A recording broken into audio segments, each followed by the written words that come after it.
दुनिया से गायब हो गए। कहाँ चले गए?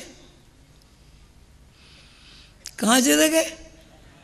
गैब में चले गए। जब गैब में चले गए तो क्या हो गए? खुद गैब हो गए। भाई गैब में जाने का मतलब क्या हुआ? खुद गैब हो गए।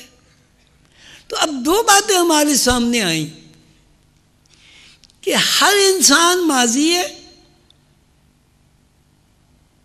और हर इंसान गैब है। माजी आलम अरवाह है, यौम अज़ल है। यौम अज़ल कहिए, माजी यौम अज़ल है। मरने के बाद की दुनिया गैब है।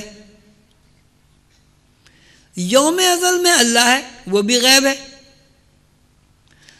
तो माजी में भी गैब अल्लाह है और मरने के बाद भी गैब अल्लाह है। तो इंसान की असल क्या हुई? गैब हुई। जब इंसान की असल गैब हो गई तो इंसान गैब को क्यों नहीं पहचान सकता? गैब को क्यों नहीं जान सकता? तो उसकी तो बेस जो है। अब आपकी बेस रूह है या ये जिस्म इंसानी है, मादी जिस्म है या रूह है? रूह आपकी बेस है। रूह गैब है, जाहिर है। मादी जिस्म आपका जाहिर है। लेकिन मादी जिस्म की तमाम हरकत और सुकनात किसकी ताबे है? रूह गैब है। तो आपकी हैसियत क्या हुई? तो आपकी हैसियत गैब की हो गई। तो जब हम सब गैब हैं तो गैबुल गैब और मावराए गैब को क्यों नहीं देख सकते? क्यों नहीं उसे पहचान सकते? कोई मुश्किल मजमून तो नहीं लग रहा है यार? क्यों भाई, कितने लोगों को मुश्किल लग रहा है? वो हाथ उठाएं। वही तो माशाल्लाह सारे ही मुझसे ज़्यादा ही काबिल हो गए भाई।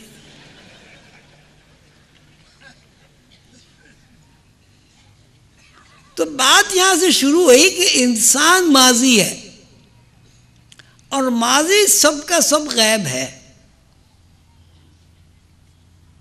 और जो कुछ इंसान यहां करता है वो भी गैब हो रहा है।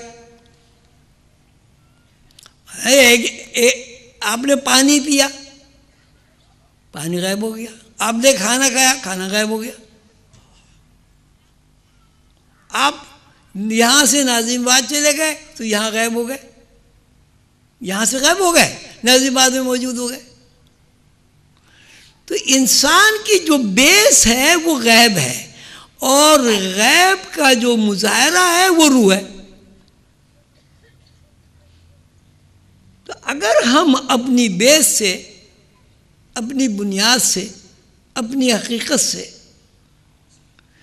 वाकिफ न होना चाहें तो इसमें बताइए गैब का क्या कसूर है भाई? कौन इंसान ये बात नहीं जानता कि रूह की तहरीकात के बगैर कोई मादी वजूद हरकत नहीं कर सकता। रूह की तहरीकात के बगैर कोई आदमी पानी नहीं पी सकता। रूह की तहरीकात के बगैर कोई आदमी सोच नहीं सकता। रूह की तहरीकात के बगैर कोई खातून माँ नहीं बन सकती। रूह की तहरीकात के बगैर कोई मर्द बाप नहीं बन सकता। और रूह की तहरीकात के बगैर कोई आदमी टीचर, प्रोफेसर या लेक्चरर नहीं बन सकता। ये बन सकता है? मसलन एक आदमी है, वो लेक्चरर है, उसकी रूह निकल गई, क्या वो लेक्चर दे सकता है? एक आदमी है, पहलवान है,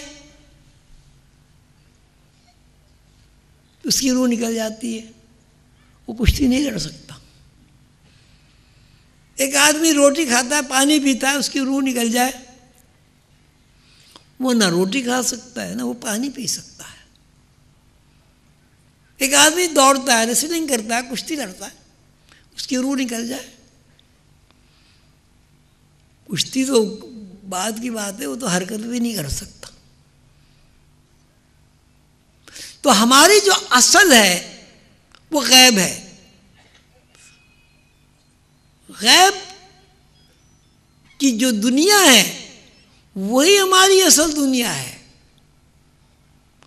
वही हमारी जिंदगी है। जिंदगी जो हम सब यहाँ बैठे हुए हैं, हम कहते हैं हाथ हिल रहा है, मैं बोल रहा हूँ, अभी मेरी रूह निकल जाए इसी वक्त तो मैं हाथ नहीं हिला सकता, मैं बोल नहीं सकता।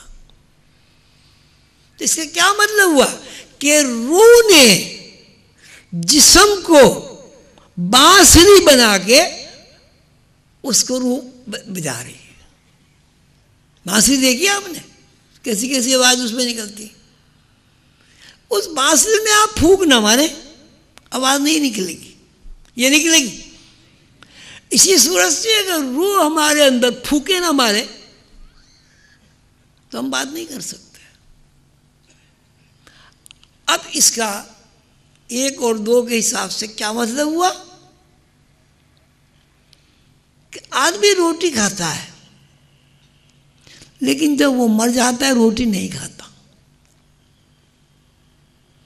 रोटी किसने खाई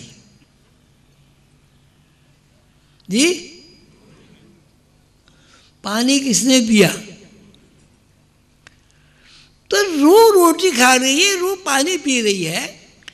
आप पढ़ के फाजिल हो गए, अल्लामा हो गए, बड़ी बड़ी डिक्शनरी आपने हिफज कर ली, तो कभी आपने इस बात को सोचा कि यार मैं तो रोटी खा ही नहीं रहा हूँ, तो रूह रोटी खा रही है। मैं तो पानी पी नहीं रहा हूँ, रूह पानी पी रही है। मैं कहाँ का बाप हूँ, वो तो रूह अब्बा है। मैं कहाँ की माँ हूँ, तो रूह अम्मा है। मैं किधर का प्रोफेसर हूँ, तो रूह प्रोफेसर है।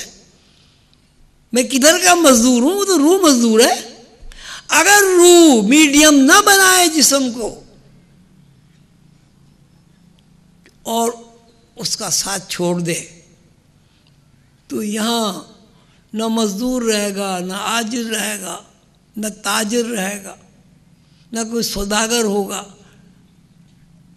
न कोई टीचर होगा, न कोई स्टूडेंट होगा, न कोई माँ होगी, न कोई बाप होगा। ऐसा है ही नहीं